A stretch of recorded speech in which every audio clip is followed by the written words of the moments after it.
Well, good evening everyone and welcome back. Cumberland Outdoorsman here with another one of my 22 series videos. In tonight's presentation, I'll be going over something that many of you have requested and sent me messages on my channel so that I would go over this and show you how to do it. You've probably seen the first video that I released a few years ago, but the lighting really wasn't that great in that video and the camera really wasn't that good a quality. So I've got a better quality camera, HD camera, and I've got better lighting this evening, and I'll be going over this again and showing you how to properly disassemble, service, and reassemble the action on the Marlin Model 60 rifle. Okay, and this will be applicable no matter which Marlin semi-automatic rifle you own, such as the Model 795 or the Model 989 or the Model 75 or the one that started it all, the Marlin Model 99. This one here came out in 1959. This is a real handsome little rifle, and generally speaking, all these types of semi-automatic Marlins are pretty much the same. They've gone through somewhat of an evolution since the Model 99 came out. The Model 60 came out in 1960, and the first ones were very much the same as the Model 99, and I believe the very first ones came out with a walnut stock like this one here did. But then as the years progressed, the Model 60 Marlin has gone through several changes and some improvements along the way. And it doesn't matter if your gun says Glenfield or if it has, something like Revelation roll stamped onto the barrel. It could have been released by J.C. Higgins or Sears or whoever, but they were all made and manufactured in New Haven, Connecticut. And what New Haven, Connecticut is, it's actually a town in North Haven, Connecticut. And I noticed that difference when I look at some of the newer guns, like this one here that belongs to my son-in-law. This one here says the Marlin Firearms Company, North Haven, Connecticut.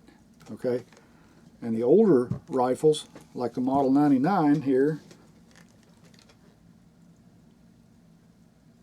it says Model 99 Automatic by Marlin, of course. Marlin Firearms Company, New Haven, Connecticut. So there's your difference. And I've got another old rifle here.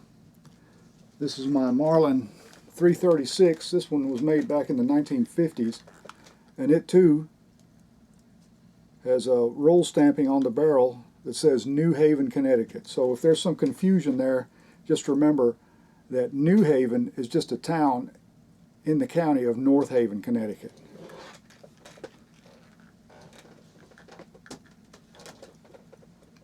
Same company, just a different roll stamp on the barrel. And some of them came out with a JM stamped onto the side of the barrel, and some did not, But as long as they're micro groove rifled and they were produced in New or North Haven, Connecticut, they're all from the same factory. The quality is just as good, in my opinion, with one as it is with the other, because this little Glenfield Model 60 that I have here, it has the JM stamped on the barrel, as you can see on the side here. I don't know if the camera is going to pick it up, but it's right here. But either way, I'll be showing that under a light. As far as I can tell, the newer rifles are just as accurate as these older ones, So I know everybody looks at that JM stamp as being the holy grail or something, but they were all made in the same factory, folks. I personally can't tell a difference. And in fact, that Marlin 3030 there doesn't have micro groove rifling. It has the standard Ballard type rifling, but it's one of the best shooting guns I've ever tried. I've ever shot. It shoots a group at 100 yards that you can cover with a quarter easily. And that's using factory ammunition. Micro groove rifling does give you a slight edge in accuracy, I would say, especially with the 22 long rifle. But does it make that big of a difference? Who knows? You know, I mean, it's just one of those things. You're going to have to compare one rifle to another. You may have one that shoots better than the other, even though both of them are micro groove rifled. But let's put all that aside. I'm going to get right to the point and show you exactly how to disassemble this right now. And this little rifle here, like I said, belonged to my son-in-law. I didn't even know he had this thing. And one day he approached me and said, "Hey, I've got some guns I need serviced. Do you think you can take care of them for me?" And he pulled this one out of the case, and lo and behold, it's a Marlin Model 60. And this one here was made in 1988, because if you go by the serial number here, the first two numbers are 1 and 2, and according to the Marlin website, if you subtract the first two numbers from 2000, that gives you the year date of manufacture. So 12 from 2000 is 88, or 1988. That was the year this thing was made, and it's a little bit puzzling to me because this one has the full-length 22-inch barrel with the full-length magazine tube, you know, the full capacity. And I always thought that around 1986, 85, 86 is when they changed over to the shorter magazine tube, but apparently they made these up until 1988 or so, you know. And this could be from an older stock, you know, they just happened to print that on the receiver and they put the barrel and the receiver together. It even still has this sticker here on the bottom of the stock, so it's in like new condition. It just needs to be gone over and gone through to see if there's anything in the receiver and the trigger housing that needs to be cleaned up and freed up. It's a little bit stiff, and it has the last shot bolt hold open, but it's just a little bit on the stiff side, so I think the grease has started drying up in it a little bit, so I'm going to be cleaning that out, re-lubing it and reassembling it. And if it needs it, I'm going to be replacing the recoil buffer. All these Marlin semi-automatic rifles that are of the Model 60 design have these recoil buffers at the rear of the receiver, and what that does is it cushions the bolt as it rebounds from the shot that has been fired, and then the bolt travels forward, being pushed by the mainspring, feeding another cartridge into the chamber for another shot. But I've seen these come apart with time. You know, they dry rot and they crack and break, and sometimes they come all to pieces. So as I have that apart, I'm going to show you how to replace that too, whether it needs it or not, because there's a lot of you folks out there that want to see that, how it's done. This is the video for you. So let's get right to it here. Well, folks, I'm sure you can tell that I've got quite a bit more light here now. I just screwed in that big daylight bulb here above me so that we have plenty of lighting. I want to capture everything I can on video as I disassemble it and then work on it and reassemble it so that you don't miss anything. And some of the things you're going to need are, first of all, a white rag like this one here, you know, fairly clean cotton rag. You want to spread this out on your workbench or your table, wherever you're working. This will be to capture and hold the small parts that you're going to be working on. You don't want to lose anything while you're working on these guns.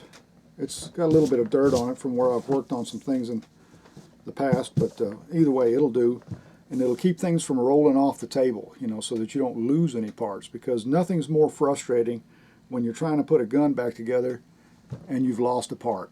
Then you're stuck, you know, you can't go any further because you got missing parts. So keep everything in order, and my best advice to you before I start on this is take it apart in the order that you want to put it back together. That way you can just go in reverse.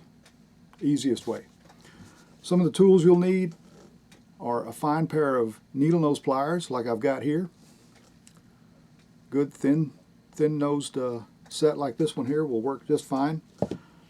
You'll need a scribe, one with a straight end and maybe one with a crooked end. Doesn't really matter that much, but this one here will do just fine. A small gunsmith screwdriver like I've got here, and then you'll need some wire you've got some stainless steel wire like this here, or maybe some gunsmith or mechanics wire, such as this little piece that I've got here. I've used it many times. Or even just a paper clip. That's going to work just fine as well. And then maybe a brass brush like this to clean up some dirt and debris from, you know, loose powder fouling or whatever might be in the gun. And then you'll need some spare parts just in case you run into them, like this buffer that I've got, and I've got an extra firing pin and mainspring and things like that. And let me say something about getting parts for the Model 60. They're becoming less and less available because the Marlin Model 60 is not being produced. It's just, it's pretty much a thing of the past. I think that Ruger, since they own Marlin now, is not going to be making any more of those because they're in direct competition with the Ruger 1022. You know, why would they produce a gun that's in direct competition of one of their flagship models? Just doesn't make sense. So I don't think the Marlin Model 60 will be coming back. I could be wrong. I hope I'm wrong, but you never can tell. Also, you're going to need some paper towels, you know, to clean up the mess if you make any. And I would say probably some Hoppe's number 9, a little bit of gun oil. You're not going to need much of this, just a small amount. And I've got a rag here that's soaked in mineral oil where I coat all the metal surfaces as I get ready to put the action back into the stock. This right here is very important. That'll prevent rust. And then finally, I've got this really nice gunsmith screwdriver set that was sent to me by my good friend Wayne Jenkins. So in honor of his generosity, we're going to be using it on this Marlin Model 60. Check that out, folks. Ain't that nice? What a great guy. He's just a great friend. I hope that someday I'll be able to meet him in person. Well, anyway, let's get started here. Got the gun on the table. The first thing, of course, that you want to check is to make sure that the gun is not loaded. There's no cartridges around. There's nothing in the magazine tube, nothing in the receiver. Go ahead and remove the magazine tube. The gun is empty, so it's totally safe to work on this gun. That pretty much goes without saying, but I'm going to cover it anyway. So let me go ahead and pan down here so that we can get started on this little rifle. Alright folks, I'm going to be giving you kind of a over-the-shoulder view here as I'm working on this gun. As you can see, I've got it laid out on this white rag here. Please excuse some of the dirt on here. There's a little bit of grease and stuff from other guns that I've worked on. But we've already got the magazine tube taken out of the gun. That's the first step. Go ahead and release the bolt. If you've got an older model, you don't have to worry about that. However, they do have a catch on the rear of the bolt travel where you can lock the bolt open for cleaning purposes. And then when you pull out on the handle, it goes about halfway, and then you've got this bolt release here at the bottom to chamber the round.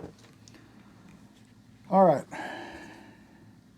as you can see, all these screws are slotted, so we're going to be using slotted screwdrivers here. The first one we're going to take out is this one here, and then this one. And you need to find the right slotted screwdriver here that fits perfectly.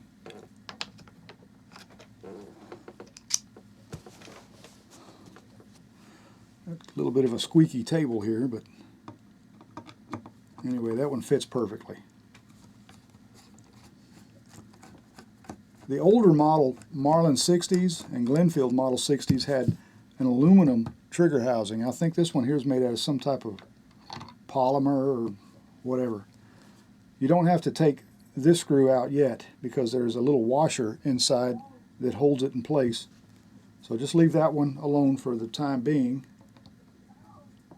And I think we're going to go with a different bit on this one.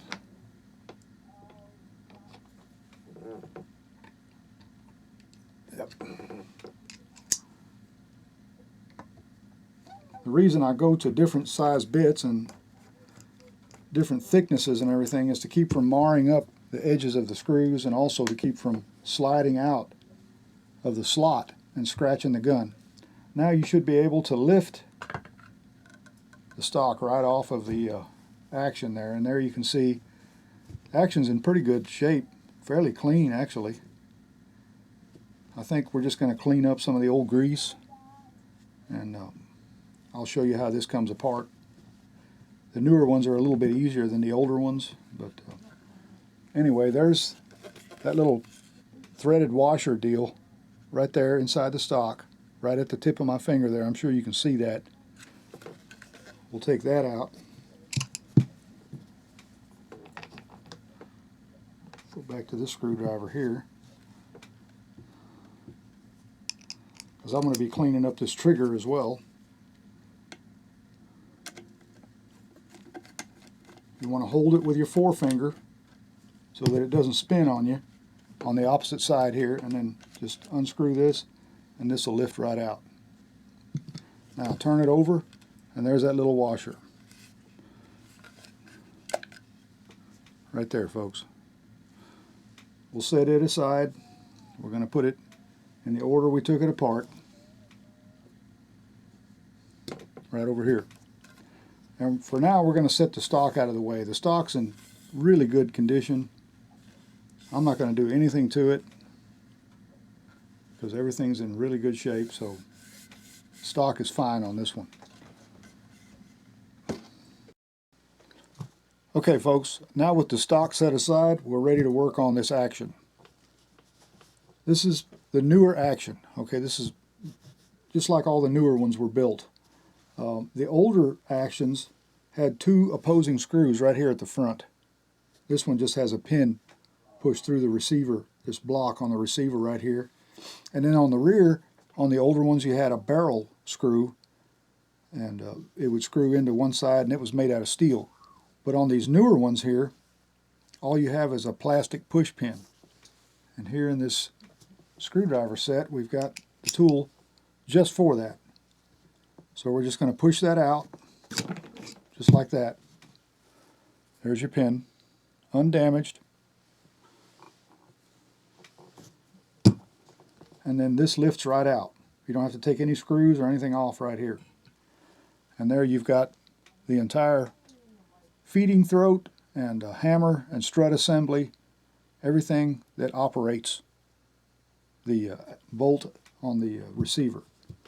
And to get the bolt out, all you have to do is push rearward with your forefinger right here, and then take something and pry that up slightly, just like that. Take your charging handle out, and then ease the tension up on that bolt and lift it right out. And there you have the return spring, the bolt, and this return spring guide. Okay, remember, keep that guide inside the mainspring. Now if you're going to replace this spring, this one doesn't need it, but if you're going to replace it, now's the time to get rid of the old one and put a new one in place to have it reinstalled. As you can see on this bolt, there's some dried oil right here. It's already turned yellow, stiffened up, and that's what you run into on these older guns that have been stored away for a long time, is the oil and the lubricants dry up inside the action and the trigger housing, and the gun sometimes will be non-functional. You know, it doesn't work because everything's stuck together. So you want to take this apart, clean it all up, get everything freed up, re-lubed, and reassemble it. So we're going to put the bolt right here with the charging handle and the return spring, and then inside the receiver is fairly clean, but we're going to clean it out a little bit, wipe it out, and then very, very lightly oil this.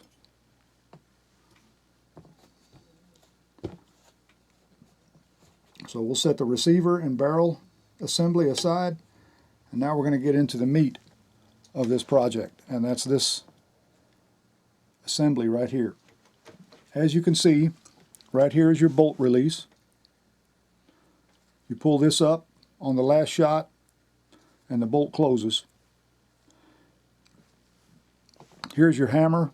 That's the hammer right there. Let me zoom in on that a little bit more where you can see it clearly. There's your hammer right at the tip of my finger, and then this is the hammer strut right here below the hammer, and the hammer spring. Okay, that's what supplies the power for the hammer to go upward, travel forward, and strike the rear of the firing pin, igniting the cartridge. Here you have the cartridge lifter. This is the feed throat right here that goes right through the middle of the cartridge lifter. Okay, and this is the cartridge lifter and ejector spring right here. As the bolt travels rearward, it strikes, or the empty cartridge strikes this spring right here and is ejected out of the side of the receiver. If that spring right there is bent or broken, you need to replace that. You need to find another one to replace that. Good luck finding these parts anymore because they're getting tougher and tougher to find.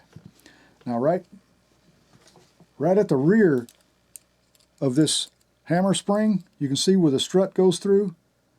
This is the release for the hammer. The trigger, when you pull the trigger, pushes this part right here, this little foot, forward,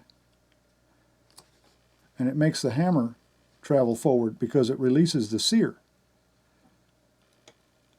I'm going to go ahead and depress that. There you can see the hammer is now in the fire position. Make sure you keep tension on that hammer with your finger or your thumb, whatever's more comfortable for you. And here Marlin has provided a way of releasing and capturing this spring so that you don't take it apart and everything goes flying across the room where you can't find the parts. I'll zoom in on this. Right here at the rear of the strut, where it sticks out of the strut retaining bridge right here that goes between the two halves, there's a little hole drilled in the strut. You want to go ahead and insert a piece of wire, whether you have a paper clip or like what I've got here, into that hole. Now you can safely release the hammer and the hammer spring. Make sure you keep tension on that hammer now. Don't just let it fly forward. Push down or push forward on that sear release, and there you can see that spring is now captured. Okay, and then right here you have the spring for the cartridge lifter. You need to relieve the tension on that as well. So we're going to lift up. That's where this little screwdriver comes in handy. Lift up on this spring right here and just lay it over to the side like that. Okay, now if you got one of these scribes with a crooked end, this works really well. You want to stick that crooked end right between the spring and the cartridge lifter, right there where it meets the feed throat. I don't know if you can see that or not. Okay, you can see where this spring right here is laying right against the side of this cartridge lifter. Just stick your scribe in there and pry it outwards. Now your spring is released. Nothing's under tension. You can safely take this apart, service it, and put it back together. So, now with the buffer on your left side and your feed throat on the right, you want to go ahead and take these little E-clips out. I'll zoom in on that as well so that you can see it. There you can see you've got 1, 2, 3, 4 E-clips. You got to take all of those out, and then this lifts right off. But before you do that, if you have a model that has this bolt release, you got to get this spring right here off of the bolt release. Once again, get your scribe and just reach in there right here at the bottom of the bolt release and pull that spring out.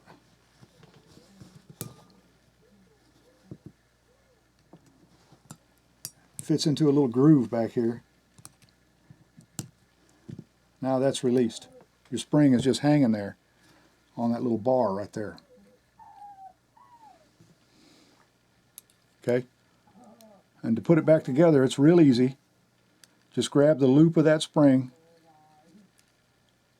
and pull it back over the bolt release where that little notch is right there. I'm going to give you a real good close-up of that notch.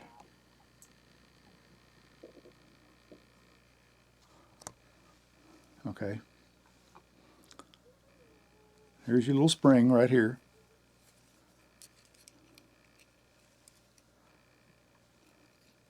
And you'll see there's a loop in it right there. I mean, I know this seems too detailed, but it's really not. You know, just pay attention to what I'm doing here. If you have to rewind the video, then rewind it. But you just want to capture that little loop right there. Okay, there it is. Now I've got it back on there. You can see how that goes together. So let's go ahead and take it apart again. I'm just going to reach in with this scribe and pull it apart, just like that. Now I've got no tension whatsoever on this action. So I'm going to go ahead and take these E-clips out and lay this plate to the side. First of all, I'm going to take the rear one out. And when you take these E-clips out, just like I covered in the first video, make sure you keep a little tension on them with your finger so that they don't fly off, you know, because they're really tiny. Lay them on your white sheet right here, or your rag, so that you don't lose track of them. There's another one. You have 3 little ones and 1 big one, okay?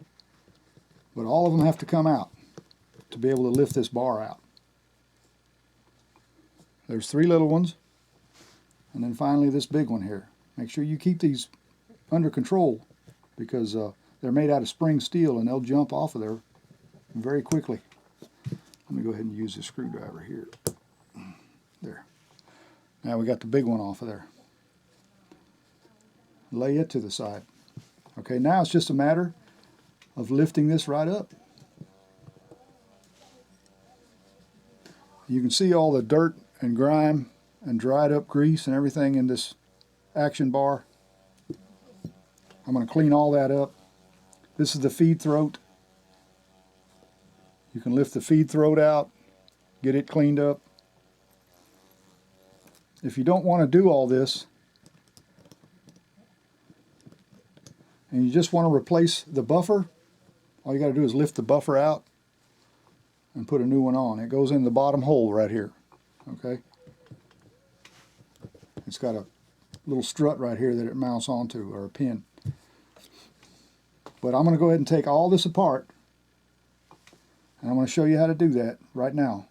Go ahead and take the feed throat and the cartridge lifter out.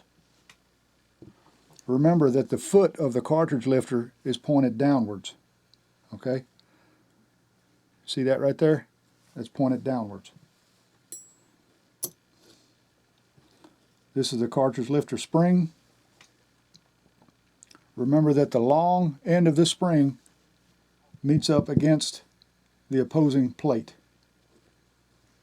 Now, in order to take this hammer and strut assembly out, you can go ahead and lift the hammer right out, just like that. And then here's the sear, and here's the disconnector. I don't believe I'm going to take this apart because it's not really necessary. I can clean this up pretty readily, just with the brush and some solvent. And then once I get this all cleaned up, I'm going to go back and show you how to put it back together. Okay, to clean up these parts here, I'm going to go ahead and lay them in this little pie tin. You can use just about anything, just make sure it's big enough and flat enough to hold everything. And I'm just going to put some kerosene in here. That'll help loosen up all the grease and all the dirt and fouling and everything.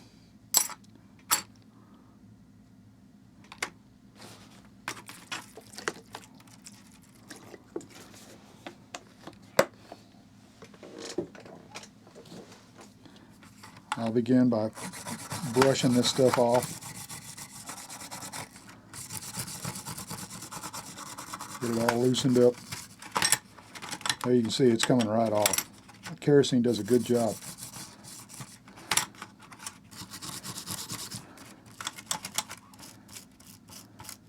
Be careful around these little springs. Make sure you don't lose any of the parts. This helps loosen up all that old dried up grease. It's been on there for years and years, folks. You can use a toothbrush. That'll work just as well. Let me go grab one here to show you what I'm talking about.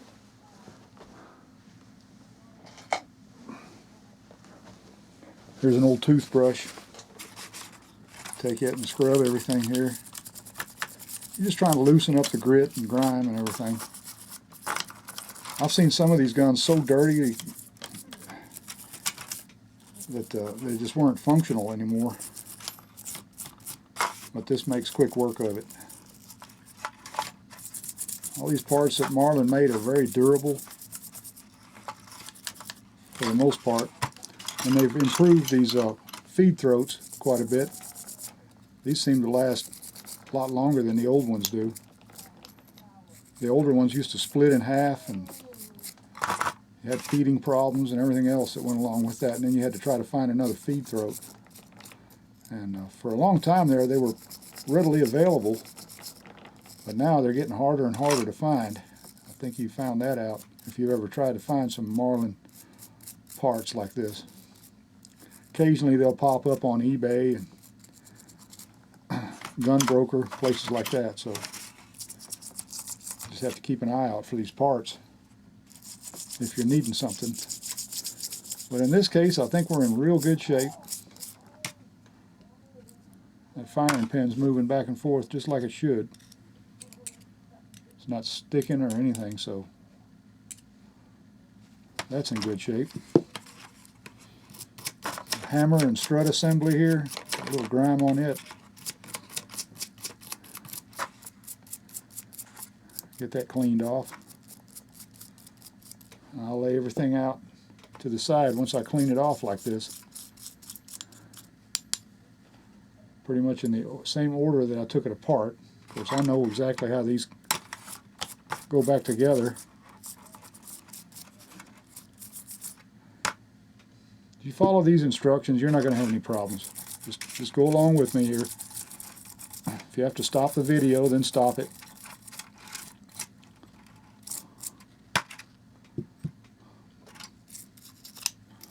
Pretty routine, actually.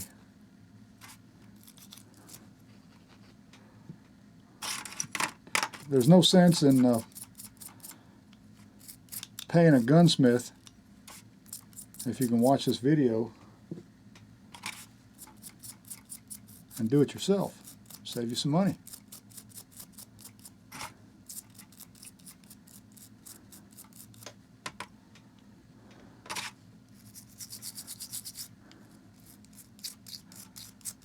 Okay, all that's cleaned up real well.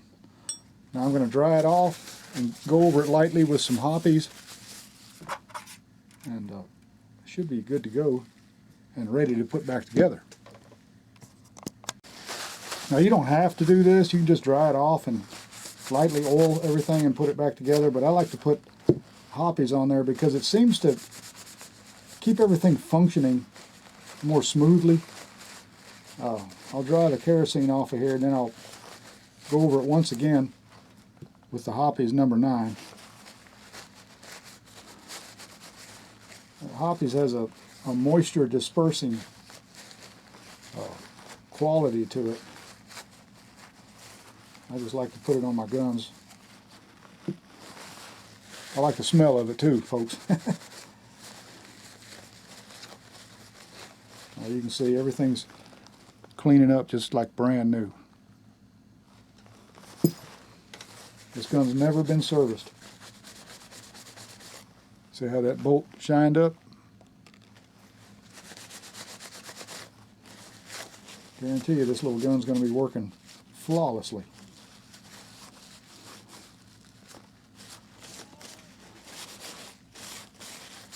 All right.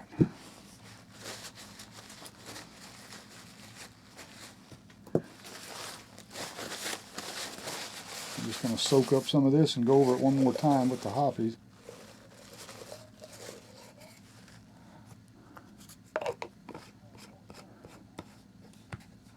Kerosene tends to dry on there a little bit.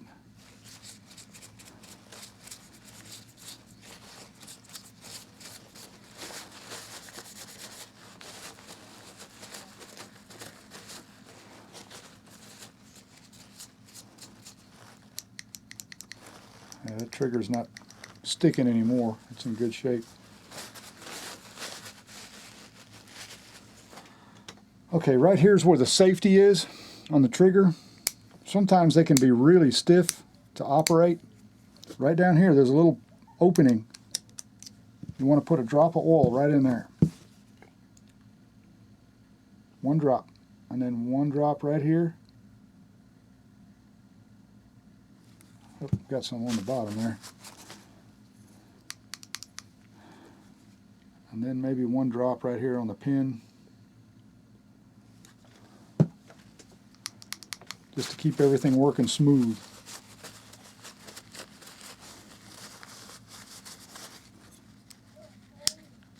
Yeah, that's much better. I've seen these safeties so stiff that you couldn't engage them or disengage them. That means that that little plunger in there is stuck. You got to take it apart. There's a pin right there you take apart, and there's a spring on top of that plunger that'll try to pop out. You need to keep control of that spring, but in this case, I think we're good to go.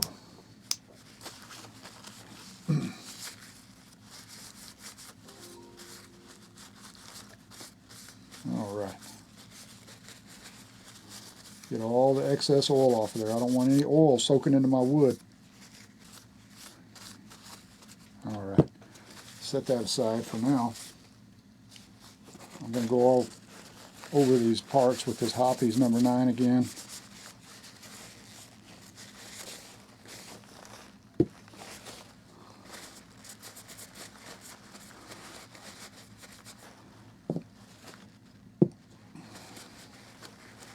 You can still see a little bit of residue on some of these parts. But that Hoppies takes care of it really quickly. So you can see there on that rag some of the residual grease and stuff that was left over, even after I bathed it in kerosene. Here you see the two different buffers. One's black and one's a cream color. Doesn't really matter. Both of them do the same thing, same part. Either one will work. I just had this one on hand to show you at the beginning of the video. Now then, take my lightly saturated oil rag and wipe this off.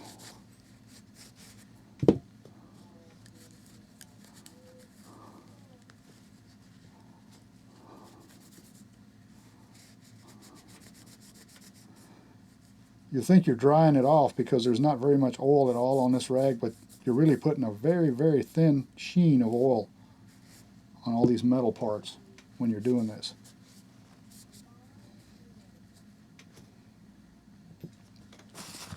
Then inside the receiver, I'll take my toothbrush,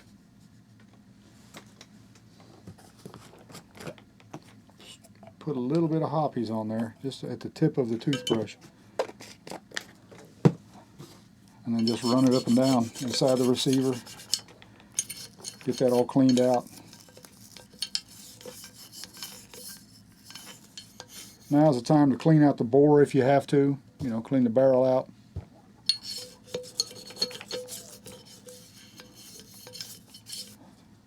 Okay, got that done.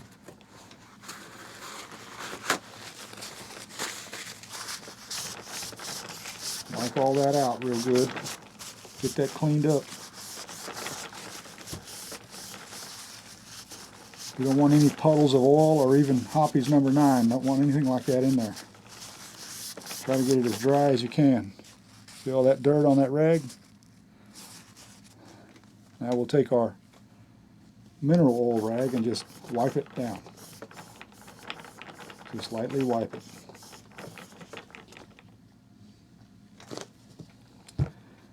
Okay, I'm going to go ahead and put this bolt assembly back together. We're going to put 1 drop of oil right here on this spring. It'll disperse itself as the gun cycles. And the way you do this is you want to put the loose end of the spring, the one that doesn't have the retainer in it, into the rear of the bolt. There's a little hole right there in the back of the bolt. You go ahead and get it lined up right here with that little notch I was showing you earlier. And then, keeping the spring straight without kinking it, you want to depress that spring, hold on to that bolt pretty firmly now, and get it down inside that receiver, but don't go all the way. Put your charging handle in here, and there you have it. Your bolt assembly and your return spring and the charging handle is reassembled. Go ahead and set it aside. Okay, folks, before I go over this, I just want to show you that we got, once again, the bolt assembly reinstalled into the receiver. Everything's clean and reassembled there. I've got the trigger working like it should. It's not sticking and hanging up like it used to. The safety's working just like it's supposed to. So all that's in good shape. Now, before I put this back together, I thought about it and I thought, well, I better reassemble it and then show you how I took it apart real quick. This plate simply sits right on top of all these parts. Here's your bolt release. It's held on with one of the E-clips. Remember that. We're going to sit it out of the way. Then we're going to remove the feed throat and the cartridge lifter. Here's the ejector spring and cartridge lifter spring. Goes right here. And then your hammer and strut assembly.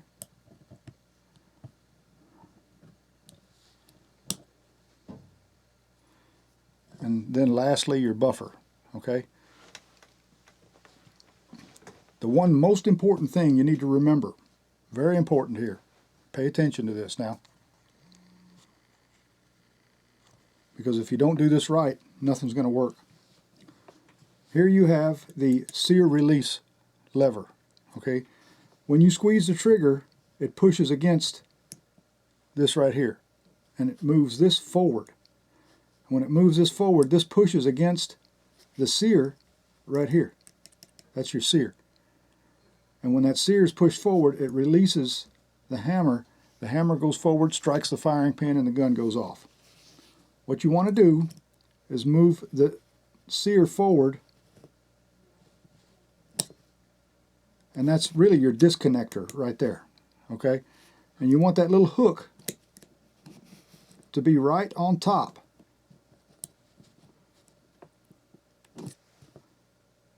Right on top, just like that. So that when you put this hammer assembly back down, that it goes all the way to the bottom. Otherwise, you can't get the plate back on there like it's supposed to be. So I'm going to move this forward. There, it tried to slip out of place, but anyway, you want to put your finger on this sear release, put the hammer on its post right there, move this forward, and then just let it drop. And there it is. That's it. It's very simple, and it'll hold itself in place. Put your finger on the sear release, make sure it doesn't pop up because it's got a little spring right here. Move this forward and drop the hammer into place. Right on its post right there. Do it one more time here, okay? Let me zoom in. I'll show you exactly what I'm doing here. Let me move close here. Okay. Put my finger right here on the sear release. Move this forward. And the hammer will drop right into place as this goes forward, just like that. It's very simple. That's the way it's supposed to look. And you want this hammer strut retainer to line up with this hole in this plate. There's a little hole right here at the bottom, or right, it goes right through here. And that strut retainer lines up with that hole. This is your bolt release spring right here. Just make sure that it stays kind of dangling loose. You don't want it hung up on anything.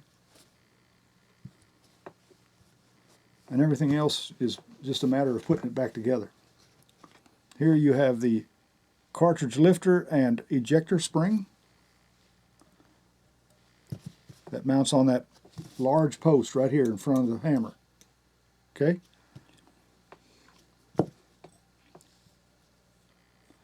Here we have the feed throat and the cartridge lifter. And remember, the foot of the cartridge lifter goes which way? It goes down, folks, just like I told you in the beginning of the video. Slide it into the feed throat just like that. And then you've got a hole here, and a post here. Okay? You want to line up these two posts with these two holes, and then the cartridge lifter goes on this little hole right here, on this post.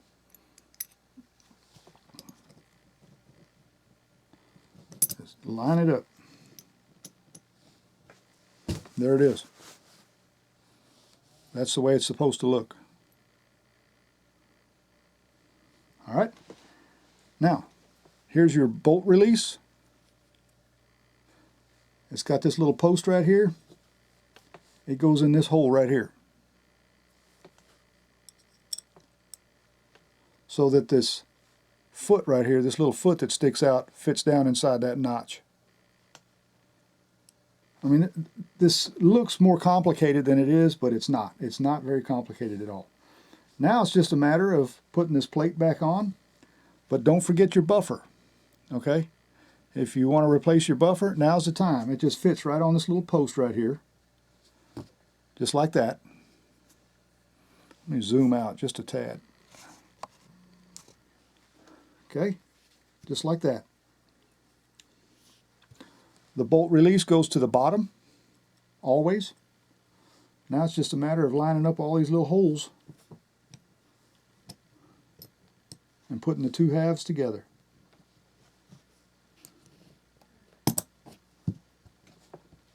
Just like that. That's it, folks. Now you just put your E-clips back in place.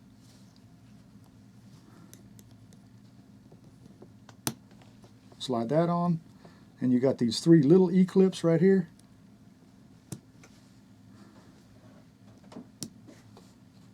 And you got one right here.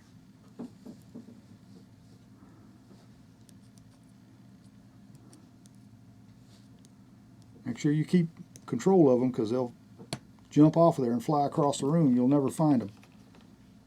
And then this one on the rear for the buffer.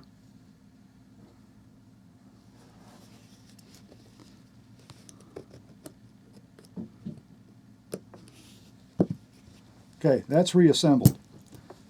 Now remember down here you got this little spring that goes on this bolt release.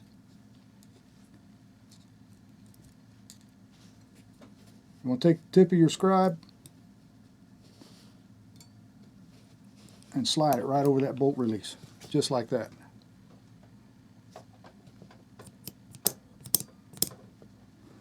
Okay, that's working like it should.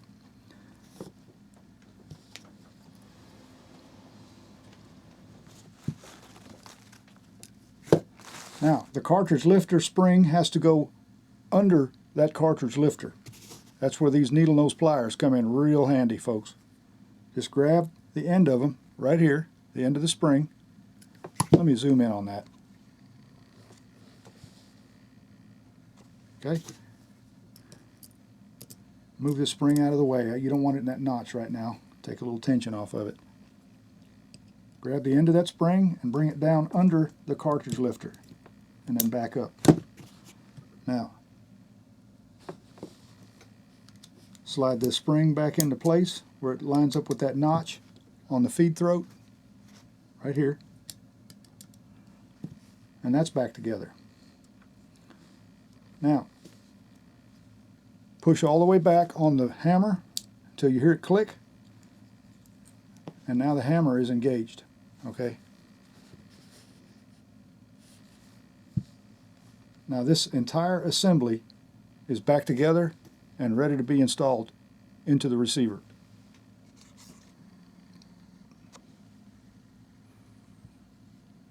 If you missed any steps in this, just go back and rewind the video. It's not that hard, folks.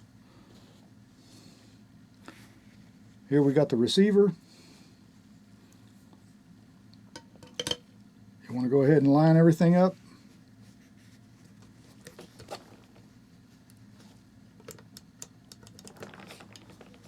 Push rearward on the bolt a little bit. On these newer models, you kind of have to do that, and then slide it down. And there you have it. Hold everything together. Put your retaining pin back in. If you got the older model, it's a barrel bolt that goes in, and then the other end screws in on this side, and then you have your two retaining screws on the front. But in this case, it's a lot simpler because all you have is two pins and that pin right there, that plastic pin. Now the gun's reassembled and ready for service once I put it in the stock.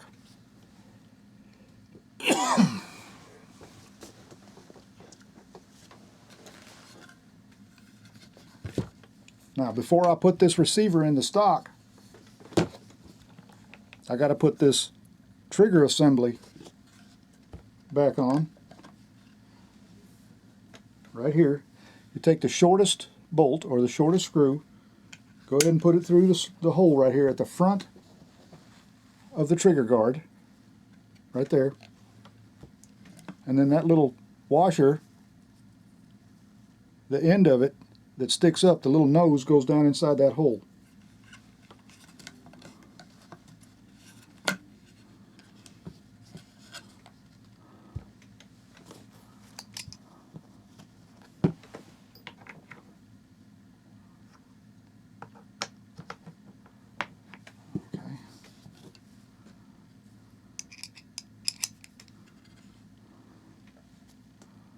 Now we take the correct screwdriver and go ahead and just lightly snug it. Don't tighten it all the way yet. You know, you just want it to where it's lined up properly, like it's supposed to be. Okay?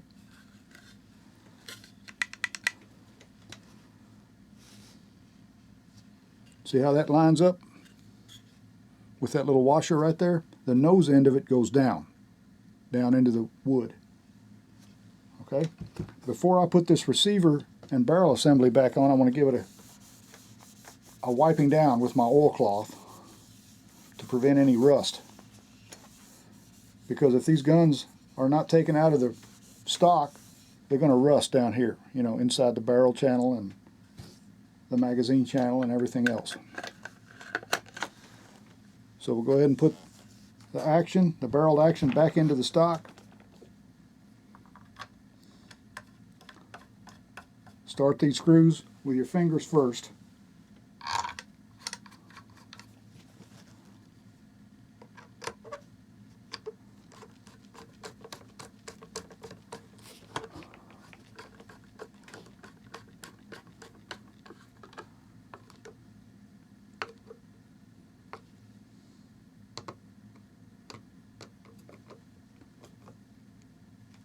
Okay, got that snug down pretty well.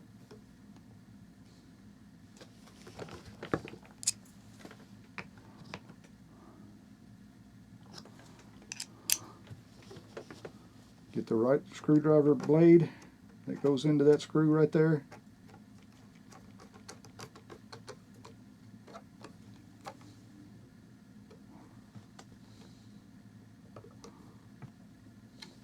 Get that snug down. And wouldn't you know it, once they're snug down, all the slots are lined up straight. That's what I like to see, folks. Now, while I got this magazine tube out, I'm going to go ahead and just wipe it down with my oil cloth. Get some of that sticky residue off of there.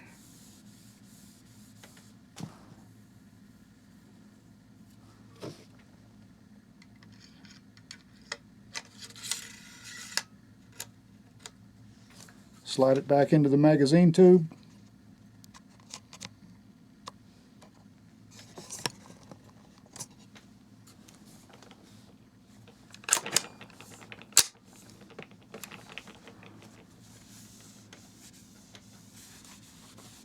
Got all this stuff oiled down very, very lightly with this oil rag.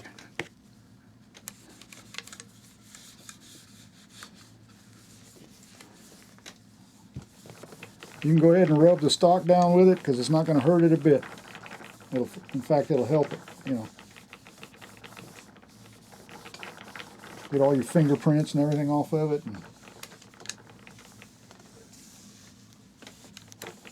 now you can store it away. That little rifle is ready for service, folks.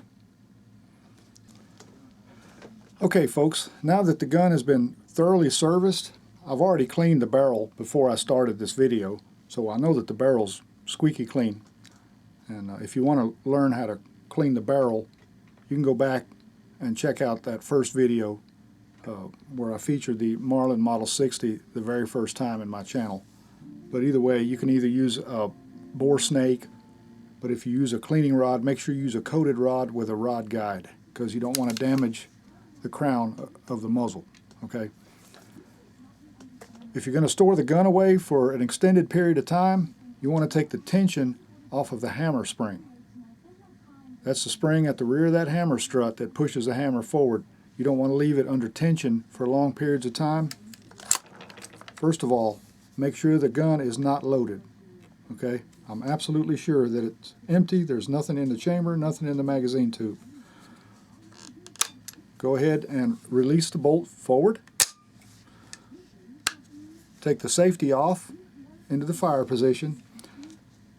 And then on these Marlin Model 60s you can do that. You push rearward on that bolt handle just ever so slightly. You can feel it move about a 1/16 of an inch or so. A 1/16 to an 1/8 of an inch, and then squeeze the trigger. You can feel that bolt move forward a little bit under tension right here with your finger. What happened is that hammer struck the rear of the bolt without driving the firing pin into the chamber, into the edge of the chamber, so that it doesn't damage the firing pin or the chamber itself. You get what I'm saying? So you're taking the tension off of that hammer spring and off the sear and everything else in there by releasing it if you're going to store this gun away for a long time. You know, these guns quite often are kept in storage for years at a time with that hammer spring cocked all the way rearward under tension constantly. You know, it's kind of like taking the tension off of a bolt action firing pin or striker. You know, you're just releasing the tension and relieving the pressure on that spring so that it'll stay in good condition. When you feel that firing pin hit the bolt, you'll feel it at the tip of your finger. It'll push it forward just a little bit, but that's enough to prevent any damage to the firing pin or to the edge of the chamber. That's the way to do it. That's a little trick that I learned from fooling with these old guns. I always like to store my guns with all the spring pressure relieved on them if they're going to be put up for a long period of time. So there you have it, folks. This Model 60 is put back together and ready for service. I'm going to take it out and shoot it tomorrow, get it sighted in. I'll probably go ahead and mount a scope on here for him. And this gun is ready to go. Well, folks, that's pretty much it. Whether you own a Marlin or a Glenfield Model 60, if you own a Marlin Model 99 or a Model 795 or a Model 75 or the 989, they're all basically the same. The only real difference between like the 795 and the Model 60 is the 60 has the tubular magazine and the others have a box detachable type magazine here. But right here, the heart of the gun, the action and the trigger assembly and all that is generally all the same. Like I said, the Model 60 changed some through the years. There were some parts that were redesigned inside the action, but generally speaking, they're all pretty much the same. And if you follow these steps, you shouldn't have any problems at all getting your gun back in shape to take it out in the field, whether you like to target practice or whether you hunt or just do some informal plinking. So anyway, I hope you found the video useful, and I know it was a little bit long, but I wanted to get into detail with some better lighting than I had the last time. So I really hope that you were able to see everything, and you know, if you get to a point where you're stuck, go back and rewind the video, or go back in the video and watch that over again, and I think you should be able to figure it all out.